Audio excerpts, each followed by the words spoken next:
반갑습니다. 내 가족의 사건처럼 하나하나 최선을 다하는 법무법인 이현입니다. 누구나 법적 문제가 생기면 심적으로나 경제적으로 큰 부담을 갖게 됩니다. 혼자서 해결해 보려 하겠지만 만족스러운 결과를 이끌어내기가 쉽지 않죠. 여러분의 정신적인 고통, 금전적인 어려움을 이해하며 이현의 법률 상담 시스템을 통해 도움을 드리고 있습니다.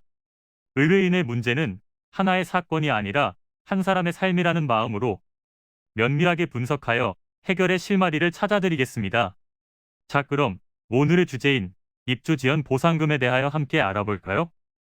입주가 지연될 경우 관련 법규와 분양계약서 등에 따라 입주 지체 보상금을 받을 수 있기 때문에 소비자의 입장에서는 이를 잘 활용하는 것이 바람직합니다. 입주 지연 보상금은 채무자가 계약기간 안에 계약상의 의무를 이행하지 않았을 때 채권자에게 지급해야 하는 지체상금 중 하나입니다.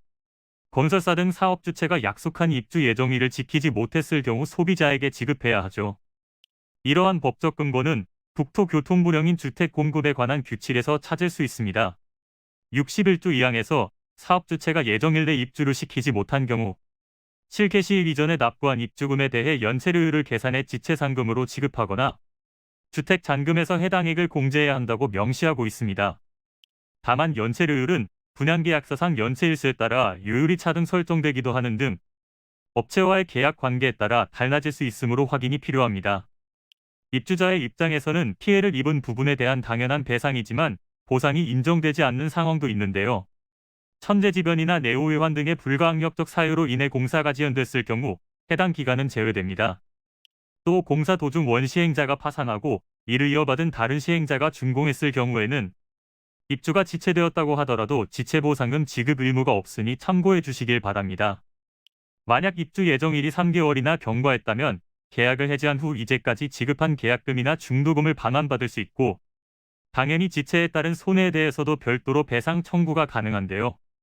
파기를 원하실 때에는 분양계약서와 현행법을 잘 살펴보신 후 해제 사유를 찾아야 합니다. 이는 간단히 분석될 문제가 아닌 경우들이 대부분이므로 꼭 법률적인 상담을 받아보는 것이 현명하다고 볼 수 있습니다. 그리고 가능한 한 긴 싸움이 되지 않도록 최대한 빠르게 조치를 취하는 것이 좋습니다. 미루면 미룰수록 사건에 대한 난이도가 높아질 수도 있기 때문이지요. 가벼운 병도 방치를 하면 상당히 무거운 병이 되듯이 이 또한 역시 사전에 바로잡으셔야만 간단한 조치로도 해결할 수 있는 가능성이 높아지는 것입니다. 여러분이 골머리를 앓고 계신 그 사안, 저희 법무법인 이현에게 알려주세요. 이현의 법률 상담 시스템을 통해 든든한 지원군이 되어드리겠습니다.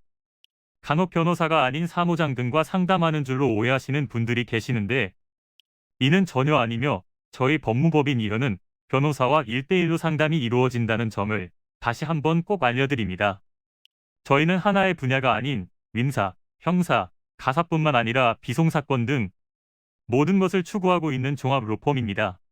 가장 궁금해하시는 사건의 해결 가능성과 해결의 키포인트, 예상되는 문제점과 해결 방안 등을 총망라하여 종합적인 시각으로 안내해드리고 있습니다.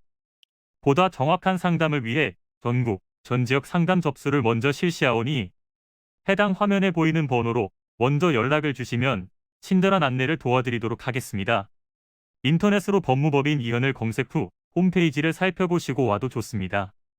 언제나 의뢰인이 처한 상황을 이해하며 그 입장에서 생각하겠습니다. 저희는 법무법인 이현이었습니다.